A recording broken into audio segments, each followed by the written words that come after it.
আজও আকাশের মন খারাপ। জানি না আকাশের মন কবে ভালো হবে।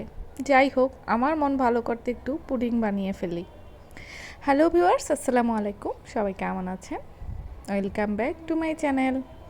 আজকে একটি নতুন ভিডিও নিয়ে চলে আসলাম। আর এখন একটু পুডিং বানাচ্ছি। আসলে আমার খুব পুডিং খেতে ইচ্ছে করছিল কয়েকদিন যাবৎ। তাছাড়া রাবসার জন্য ভালো। আর ও একটু পুডিং পছন্দ করে, রাইফ অতটা করে না, তবে রাবসা একটু মিষ্টি জিনিস পছন্দ করে। তো দুজনের জন্য, মা মেয়ে দুজনের জন্যই একটু পুডিং তৈরি করে নিচ্ছি। কারণ ওদের বাবা ছেলে খুব একটা পুডিং মানে মিষ্টি জাতীয় জিনিসটা একটু কম খায় ওরা। যাই হোক, কম খাওয়াই ভালো। তো রাবসা যেহেতু পছন্দ করে, তো রাবসার জন্য একটু তৈরি করে ফেলি। তো এখানে আমি 3টা ডিম নিয়েছি 1.5 কাপ দুধের জন্য। 1.5 কাপ দুধের জন্য 3টা ডিম পারফেক্ট। কারণ আমার কাছে একটু দুধ বেশি দিলে না আমার কাছে পুডিংটা কেন জানি একটু ভালো লাগে না। এটা যার যার আসলে রুচির উপর ডিপেন্ড করে। অনেকে ডিমের গন্ধটা বেশি সইতে পারে না, আর আমার মনে হয় ডিম একটু কম পড়লে মানে পুডিংয়ের টেস্টটা ওরকম আসে না, ওটাতে দুধের টেস্ট একটু বেশি লাগে। যাই হোক, যার যার রুচি অনুযায়ী পরিমাণ ঠিক রেখে বানালেই হলো। তো এখানে আমি হাতে একটু ভালো করে ব্লেন্ড করে নিচ্ছি।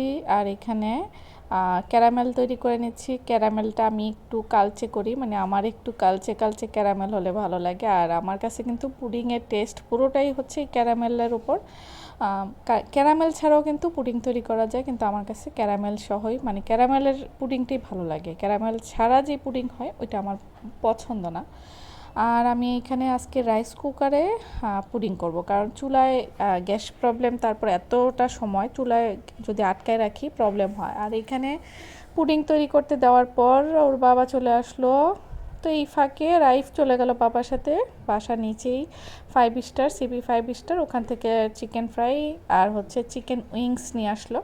তো উইংসটা ওর বাবার জন্য রেখে আমি আর রাইফ দুজন নিলাম চিকেন ফ্রাই। আর রাইফের তো খুব পছন্দের এটা, তাই ও কোনো দেরি করেনি, তাড়াতাড়ি ও খেতে বসছে। আর আমার জন্য আমি নিয়ে নিলাম। ওর বাবা গোসল করে তারপর হচ্ছে খাবে, আমি অতক্ষণ সইতে পারবো না, ঠান্ডা হয়ে যাবে ততক্ষণে। তো আমার সাথে সাথে আমার ময়না পাখিও আমার সাথে কিন্তু যুক্ত হয়ে গেছে। ও কিন্তু খাওয়ার চেয়ে বেশি আসলে এগুলি নিয়ে খেলা করতেই ও আনন্দ পায়। আর বৃষ্টি হলে যা হয়, খাবার খাওয়ার সময় দেখুন বন্ধু চলে আসছে। আসলে বন্ধু বলবো না শত্রু বলবো জানি না। বৃষ্টি হলে মাছির যন্ত্রণায় সত্যিই ভালো লাগে না। আর বাচ্চার ঘর মনে হয় এই কারণে আরও একটু বেশি আসে। আর এই যে আমার ছোট্ট ময়না পাখি ছোট্ট হাতে একটা নিয়ে নিল। তো ও খাওয়ার জন্য নেয়নি, ও আসলে এটা ভর্তা করবে এটা নিয়ে। আর ক্যামেরা ধরাতে ও খুব খুশি। তো আমি ওকে একটু দিয়ে রাখলাম, খাক বা না খাক, হাতে নিয়ে একটু হচ্ছে সময় কাটাক বা শিখুক। এই যে পুডিং হয়ে গেছে, পুডিংটা খুব সুন্দর পারফেক্ট সেট হয়েছে। আর ডিমটা যেহেতু আমি একদম দুধ অনুযায়ী দিয়েছি, খুব ভালো মতো একদম সেট হয়েছে, নয়তো একটু নরম নরম হয়। তো আমি একটু ছুরি দিয়ে আগে এটাকে কেটে নিয়েছি, তারপর হচ্ছে এটাকে আমি একটা প্লেটে তুলে নেব।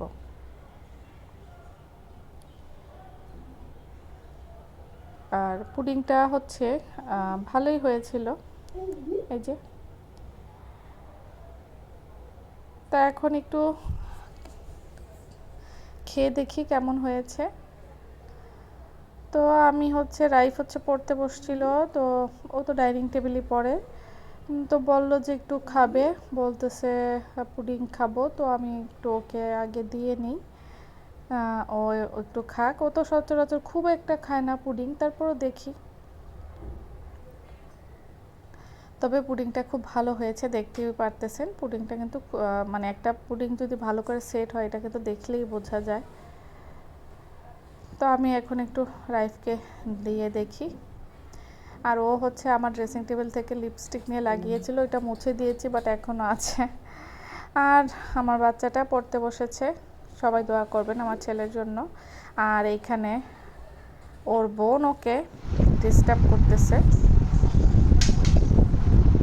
তো এই ছিল আজকে আমার ভিডিও। সবাই ভালো থাকুন, সুস্থ থাকুন, আর আমার নেক্সট ভিডিও দেখার আমন্ত্রণ জানিয়ে আজকের মতো এখানে বিদায় নিচ্ছি। আল্লাহ হাফিজ।